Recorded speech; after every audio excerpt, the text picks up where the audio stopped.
Hello friends, this is Devika Varun. Welcome back to my channel Shades of Creativity. இன்னைக்கு நம்ம சேனல்ல என்ன video பார்க்க போறோம் அப்படினு பாத்தீங்கன்னா ஒரு ஆக்சஸரீஸ் தான். ஸோ பியூட்டிஃபுல்லான இந்த ஸ்டட் crochet ஸ்டட் வந்து எப்படி செய்யறதுன்னு பார்க்க போறோம். அதுக்கு இன்னைக்கு இந்த எம்ப்ராய்டரி த்ரெட் வரும்ல அதுதான் நான் யூஸ் பண்ண போறேன். இது இல்லனா நீங்க காட்டன் த்ரெட் கூட யூஸ் பண்ணிக்கலாம். ஹூக் சைஸ் வந்து 1.25 mm 1.25 mm வந்து ஃபாலோ பண்றேன். தென் இந்த மாதிரி ஸ்டட் எடுத்துக்கோங்க. பேக் சைடில் வந்து நம்ம இந்த இயரிங் ஸ்டட்டு வரும் இல்லையா அது வந்து எடுத்துக்கோங்க. அதுக்கப்புறம் இந்த மாதிரி குட்டி குட்டி பேர்ல். ஸோ இது வந்து ரொம்ப இதுதான் ஸ்டார்டிங் சைஸுன்னு நினைக்கிறேன். அந்த சைஸ் எடுத்துக்கோங்க. தென் சீசர். இது இல்லாமல் நம்மளுக்கு அந்த B7000 க்ளூ, அதுக்கப்புறமா யார்ன் நீடில் தேவைப்படும். ஃபர்ஸ்ட் நம்ம மேஜிக் ரிங் போட்டுக்கலாம். இந்த மேஜிக் ரிங்கில் நம்ம 5 சிங்கிள் க்ரோஷே பண்ண போகிறோம். 5 சிங்கிள் க்ரோஷே. ஸோ இந்த மாதிரி ஆக்சஸரீஸ் பண்ணும்பொழுது, அதாவது இயரிங் மட்டும் இல்லை, இயரிங்கோ ஹேர் கிளிப்க்கு ஒரு ஃப்ளார் ஸ்டிச் பண்ணுறீங்க, அதெல்லாம் வந்து பண்ணும்பொழுது நீங்கள் த்ரெட்டு யார்ன் யூஸ் பண்ணக்கூடாது, த்ரெட்டு யூஸ் பண்ணணும். யானுக்கும் த்ரெட்டுக்கும் வந்து நிறைய டிஃப்ரென்ஸ் இருக்குது. த்ரெட்டு வந்து உங்களுக்கு சைஸ் ரொம்ப தின்னாக இருக்கும். ஸோ அந்த த்ரெட்டு யூஸ் பண்ணிங்கன்னா மட்டும்தான் உங்களுக்கு வந்து அந்த ஆக்சஸரீஸோட ஸ்டிஃப்னஸ் கிடைக்கும், அந்த லுக்கும் நல்லாயிருக்கும். நீங்கள் யார்னில் ட்ரை பண்ணிங்க, என்ன தான் நீங்கள் 3 ப்ளே 4 ப்ளே யூஸ் பண்ணால் கூட ரொம்ப பெருசாக வந்துடும், ப்ராடக்ட்டும் ரொம்ப பெருசாக வரும், ஆக்சஸரீஸோட லுக் வந்து ரொம்ப நல்லா இருக்காது. அதனால் இந்த மாதிரி த்ரெட் யூஸ் பண்ணிக்கோங்க. நிறைய பேர் வந்து அந்த ஆங்கர் த்ரெட்டெல்லாம் கிடைக்க மாட்டேங்குதுன்னு சொல்கிறீங்க. ஸோ அவங்களுக்கு வந்து இந்த த்ரெட் வந்து எல்லாருக்குமே அவைலபிளாக இருக்கும். இந்த மாதிரி எம்ப்ராய்டரி த்ரெட் வந்து எல்லா ஃபேன்சி ஸ்டோர்ஸ்லையுமே அவைலபிளாக இருக்கும். ஸோ நியர்பை ஷாப் உங்களுக்கு வந்து ஃபேன்சி ஸ்டோர் இல்லைனா ஆரி ஒர்க் பண்ணுற அந்த மெட்டீரியல் கிடைக்கும் இல்லையா, அந்த மாதிரி டெய்லரிங் ஷாப்ஸ்லலாம் அவைலபிளாக இருக்கும் இந்த ப்ராடக்ட் எல்லாமே. அங்கே போய் நீங்கள் வாங்கிக்கலாம். ஸோ 5 சிங்கிள் க்ரோஷே பண்ணினதுக்கப்புறம் ஃபஸ்ட்டு சிங்கிள் க்ரோஷில் போய் ஸ்லிப் ஸ்டிச் போட்டுட்டு க்ளோஸ் பண்ணிக்கோங்க. அடுத்து 4 செயின் போட்டுக்கோங்க. 5 சிங்கிள் க்ரோஷே ஃபஸ்ட்டு பண்ணினோம். அதுக்கப்புறம் ஃபஸ்ட்டு சிங்கிள் க்ரோஷில் போய் ஸ்லிப் ஸ்டிச் போட்டாச்சு. அடுத்து 4 செயின் போட்டுக்கோங்க. இப்போ நம்ம ட்ரிபிள் க்ரோஷே பண்ண போகிறோம். ட்ரிபிள் க்ரோஷேக்கு இந்த மாதிரி 2 டைம்ஸ் யார்ன் ஓவர் பண்ணணும். பண்ணிவிட்டு நம்ம செயின் போட்டோம் இல்லையா, அதே சேம் ஸ்டிச்சில் இன்சர்ட் பண்ணி ட்ரிபிள் க்ரோஷே பண்ண போகிறோம். ஸோ ட்ரிபிள் க்ரோஷேக்கு 2 லூப்பாக நம்ம வெளியில் எடுக்கணும். 3 டைம்ஸ் வந்து 2 லூப்பாக வெளியில் எடுக்கணும்.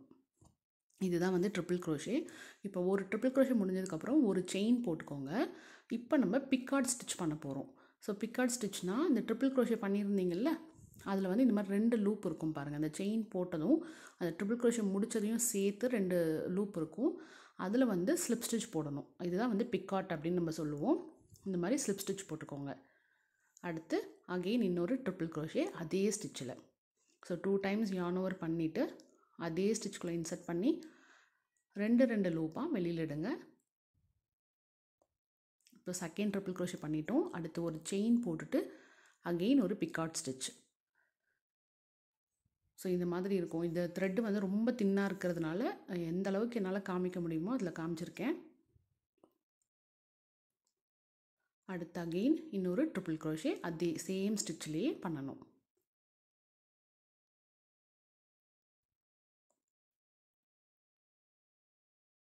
நீங்கள் ஹூக் சைஸ் வந்து இந்த த்ரெட்டுக்கு 1 mm கூட எடுத்துக்கலாம். அடுத்து ட்ரிபிள் க்ரோஷே முடிஞ்சதுக்கப்புறம் 3 செயின் போட்டுக்கோங்க.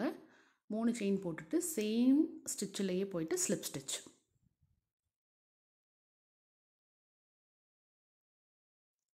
ஸோ ஒரு பெட்டல் வந்து நம்ம ஃபினிஷ் பண்ணியிருக்கோம். இப்போ இதே போல் இன்னும் 4 பெட்டல்ஸ் பண்ணணும். இப்போ நெக்ஸ்ட்டு ஸ்டிச்சு அடுத்த ஸ்டிச்சுக்குள்ளே போயிட்டு ஸ்லிப் ஸ்டிச் போட்டுக்கலாம். ஸோ நெக்ஸ்ட்டு பெட்டல் ஸ்டார்ட் பண்ணுறதுக்கு முன்னாடி அடுத்த ஸ்டிச்சுக்குள்ளே போய் ஸ்லிப் ஸ்டிச் 4 செயின் போட்டுக்கோங்க. அடுத்து ஒரு ட்ரிபிள் க்ரோஷே. எல்லாமே ஒரே ஸ்டிச்சில் பண்ணணும். செயின்ஸ் எங்கே போட்டு ஸ்டார்ட் பண்ணுறீங்களோ அதே இடத்துல தான் அந்த ட்ரிபிள் க்ரோஷே பண்ணணும். அதுக்கப்புறம் ஒரு செயின் போட்டுட்டு பிக்கார்ட் ஸ்டிச் போட்டுக்கோங்க.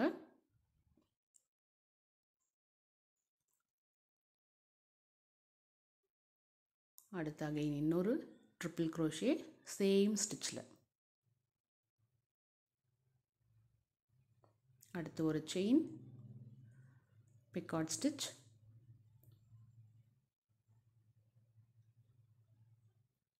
அகெயின் இன்னொரு ட்ரிபிள் க்ரோஷே சேம் ஸ்டிச்சிலேயே போயிட்டு இன்னொரு ட்ரிபிள் க்ரோஷே பண்ணிக்கோங்க.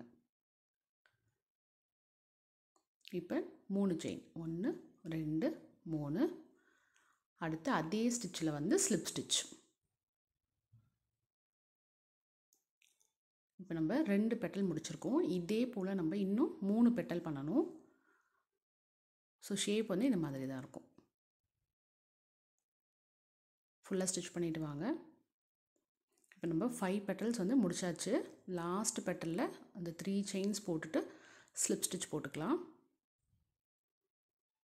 சேம் ஸ்டிச்லேயே ஸ்லிப் ஸ்டிச் போட்டுக்கணும். அடுத்து ஃபஸ்ட்டு பெட்டல் நம்ம ஸ்டார்ட் பண்ணினோம் இல்லையா, அந்த பிளேஸ் இருக்கும் பாருங்கள், அதுலேயும் போய் ஒரு ஸ்லிப் ஸ்டிச் போட்டுக்கோங்க. போட்டுட்டு ஒரு செயின் போட்டுக்கோங்க. போட்டு நல்லா டைட் பண்ணிவிட்டு த்ரெட்டு கட் பண்ணிவிடுங்க. அவ்வளோதான்.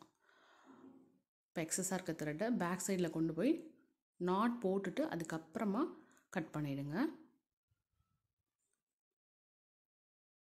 ஸோ இதை வந்து பேக் சைடில் கொண்டு வரணும். நம்ம முடிச்ச த்ரெட் வந்து அந்த 2 பெட்டலுக்கு சென்டராக தான் இருக்கும்.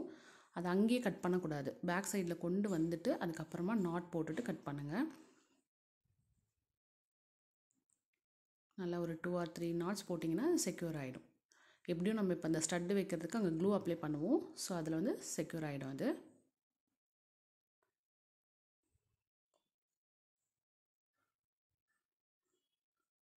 ஸோ இதில் வந்து நான் அந்த குட்டி குட்டியாக பீட்ஸ் காமிச்சேன் இல்லையா, பேர்ல் பீட், அது இல்லைன்னா நீங்கள் வந்து ஆஃப் பீட் கிடச்சிதுன்னா அது கூட நீங்கள் ப்ளேஸ் பண்ணிக்கலாம். ஸோ இது மாதிரி 2 ஃப்ளார் ரெடி பண்ணி வச்சுக்கோங்க. இந்த பீடு உங்களுக்கு இல்லை அப்படின்னா நீங்கள் வந்து ஆஃப் பீடு கூட, ஆஃப் பீடோ இல்லை ஒரு பெரிய பீட் கூட நீங்கள் அட்டாச் பண்ணிக்கலாம். ஸோ இப்போ அதே த்ரெட் நம்ம சேம் ஃப்ளார் என்ன கலரில் பண்ணமோ அதே த்ரெட்டில் கொஞ்சமாக கட் பண்ணிவிட்டு இந்த மாதிரி ஒரு சிங்கிள் ஸ்டாண்ட்ஸ் மட்டும் எடுத்துக்கோங்க. அந்த பீடு வந்து அட்டாச் பண்ணுறதுக்கு எவ்வளோ தின்னாக இருக்குது பாருங்கள். ஒரு சிங்கிள் ஸ்டாண்ட்ஸ் மட்டும் எடுத்துக்கோங்க. அதில் இது வந்து நம்ம ஹேண்ட் ஸ்டிச் பண்ணுவோம்ல சின்ன நீடில், அந்த நீடிலில் வந்து இன்சர்ட் பண்ணி எடுத்துக்கோங்க இந்த த்ரெட்டை.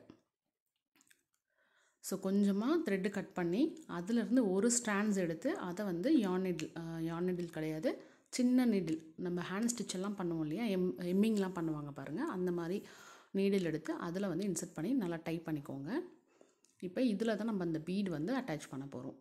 ஸோ பேக் சைட்லேருந்து, அந்த ஃப்ளாரோட பேக் சைட்லேருந்து நம்ம அந்த 5 சிங்கிள் க்ரோஷே போட்டோம் பாருங்கள், அந்த சைடில் தான் பண்ணணும். சென்டராக இன்சர்ட் பண்ணக்கூடாது.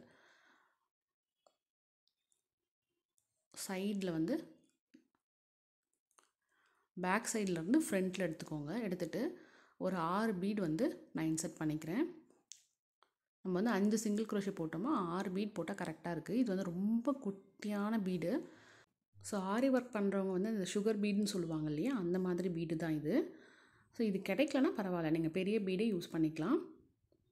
இது வந்து நான் ஒரு ஆர்டருக்காக தான் பண்ணினேன். ஸோ கஸ்டமர் அனுப்பிச்ச ரெஃபரன்ஸ் பிக்சரில் வந்து இந்த பீடு தான் அட்டாச் பண்ணியிருந்தாங்க, அதனால் அதே போல் நான் பண்ணியிருக்கேன். ஸோ இப்போ எல்லாத்தையுமே கோத்துட்டு இந்த ஃபஸ்ட்டு பீடு நம்ம அட்டாச் பண்ணோம் இல்லையா, அதுக்குள்ளே இன்சர்ட் பண்ணி இழுத்துக்கிட்டிங்கன்னா இந்த 6ம் ஒன்றா சேர்ந்துடும். ஸோ அதை வந்து கொஞ்சம் ஷேப் கொண்டு வந்துடுங்க. இப்போ சென்டராக வந்து இன்னொரு பீடும் நம்ம அட்டாச் பண்ண போகிறோம். அதனால் பேக் சைடில் கொடுத்து அகெயின் ஃப்ரண்ட்டில் கொடுத்துக்கோங்க. ஃப்ரண்ட்டில் சென்டராக கொடுத்து அங்கே ஒரு பீட் அட்டாச் பண்ணிக்கோங்க. அவ்வளோதான்.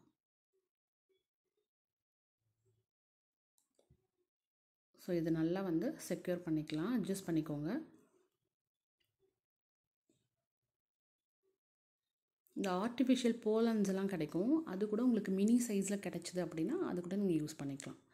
ஸோ நம்மக்கிட்ட என்ன அவைலபிளாக இருக்கோ அதை யூஸ் பண்ணிக்கலாம். ஸோ ஒரு 2 நாட் போட்டுட்டு நம்ம வந்து கட் பண்ணிக்கலாம்.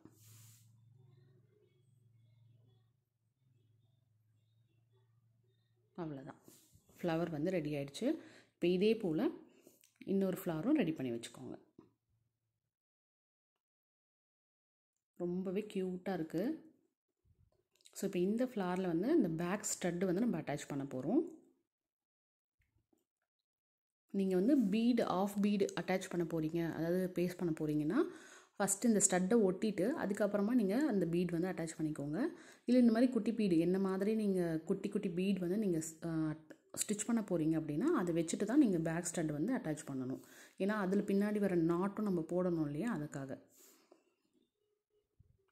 ஸ்டட்டை அட்டாச் பண்ணிட்டீங்கன்னா உங்களுக்கு வந்து ஸ்டிச் பண்ணுறதுக்கு கஷ்டமாக போயிடும். ஸோ பேக்கில் சென்டராக அந்த க்ளூ வச்சுக்கோங்க. இதுக்குமே நான் வந்து அந்த B7000 க்ளூ தான் யூஸ் பண்ணுறேன், நல்லா ஸ்டிக் ஆகுது. ஸோ இது எல்லா ப்ராடக்ட்டுமே நான் வந்து உங்களுக்கு ப்ராடக்ட் லிஸ்ட்டில் கொடுக்குறேன், வேணுன்றவங்க வாங்கிக்கலாம். ஸோ எவ்வளோ அழகான ஒரு சூப்பர் ஸ்டட் வந்து குயிக்காக நம்ம ரெடி பண்ணிடலாம். இந்த வீடியோ உங்கள் எல்லாருக்குமே கண்டிப்பாக பிடிச்சிருக்கும்னு நினைக்கிறேன். இந்த வீடியோ உங்களுக்கு பிடிச்சிருந்தா லைக் பண்ணிவிட்டு உங்கள் ஃப்ரெண்ட்ஸ் அண்ட் ஃபேமிலி கூட ஷேர் பண்ணிக்கோங்க. நம்மளோட சேனலை மறக்காமல் சப்ஸ்கிரைப் பண்ணுங்கள். தேங்க்ஸ் ஃபார் வாட்சிங். பாய்.